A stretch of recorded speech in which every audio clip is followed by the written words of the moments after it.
In this exercise, I will give you a live demo to understand basic shapes and how to work with them in Adobe Illustrator.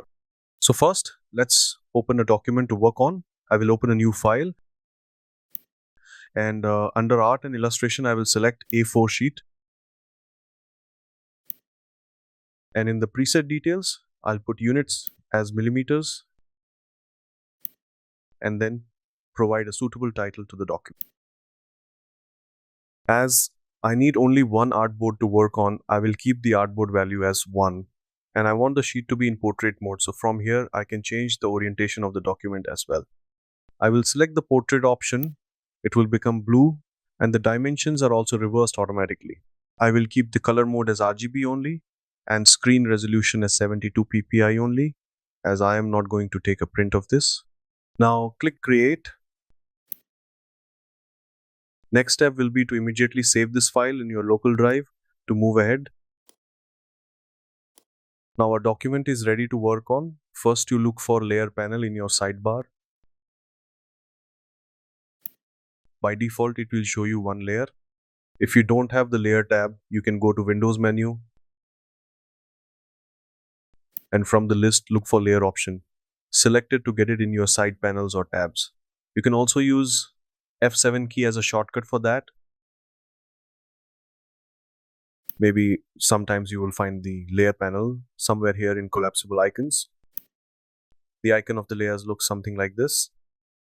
From this icon also you can access the layer panels. You can also click and drag the layer icon and place with the other open tabs.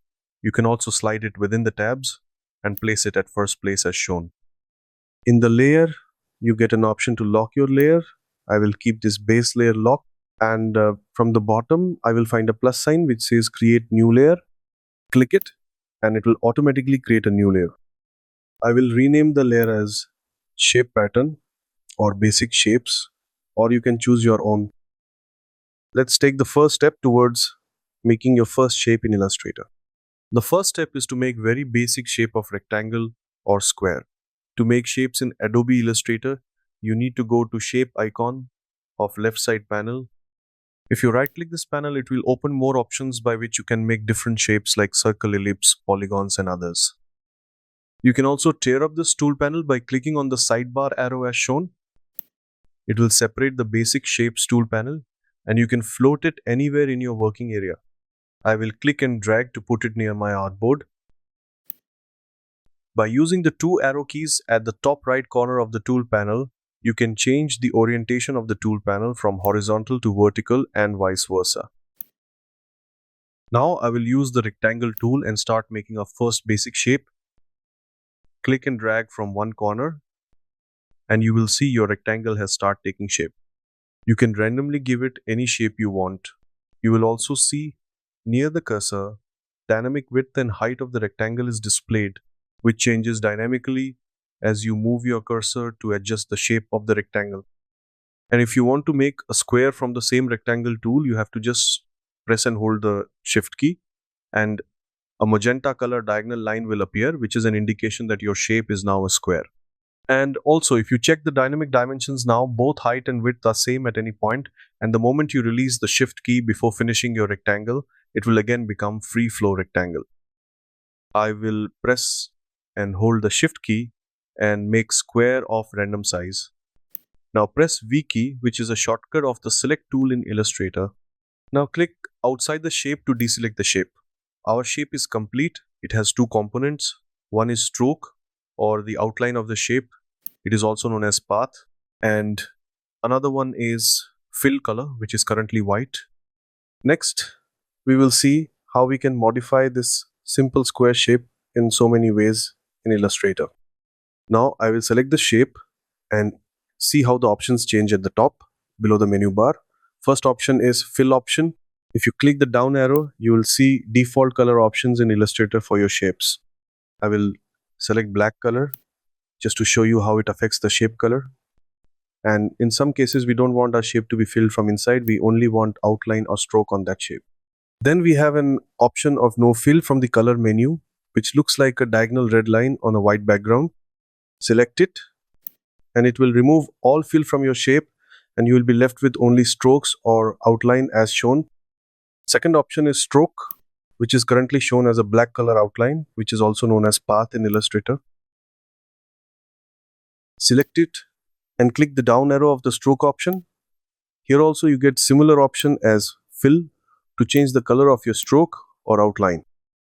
You can choose any color from here to apply it on your stroke as shown. And in some cases, we don't want outline in our work. We only need shapes filled with color or texture. In that case, we can totally remove the stroke by selecting no fill or no color option. You can try it yourself. Another interesting option is the thickness of the stroke, which you can increase and decrease by using the up and down arrow as shown. But first you have to select the shape to make this option active. Otherwise it won't do any changes. So I will select the shape again, and from the option I will increase the thickness of the stroke line by using the up and down arrow keys to see the difference. Or you can directly type the number if you have already fixed the thickness. Another interesting option is the profile of the line. When you open the list, you will find n numbers of line profiles of different shape and sizes. You can select and test whichever suits your work requirements. To go back to default stroke, you have to select Uniform Profile from the list. There is another option by which you can change the definition of your stroke by using various default brushes.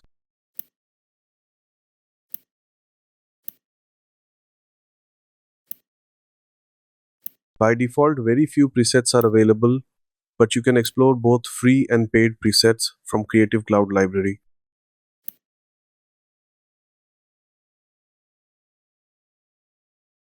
This is a huge library where you can get various themes, templates, brushes, and many more. Some are free and some you have to pay. Let's go back. And I will change the brush stroke to basic. And I will increase the stroke thickness to 2. Let's explore some more modifying option available for shapes. Select the shape. I will increase the stroke thickness for better visibility. Next to the brush tools, you get control over the opacity of the shape as well. By using the slider, you can set the opacity as you want. Next to opacity, there is style option. You can use the style to fill your shapes with any texture or pattern. You can create your own style and add here to use it. I will explain that later in the course, how to do that. You will also find some default styles in various categories, which you can see in the list. I will open texture as an example to show you. It will open another floating panel where you will find different texture already available to you. Let me just stretch the panel more for you to see it clearly. We will definitely explore this in detail in later lessons. Let's close this for now. There is another option of color palette, which gives you more option and blended colors for your shapes.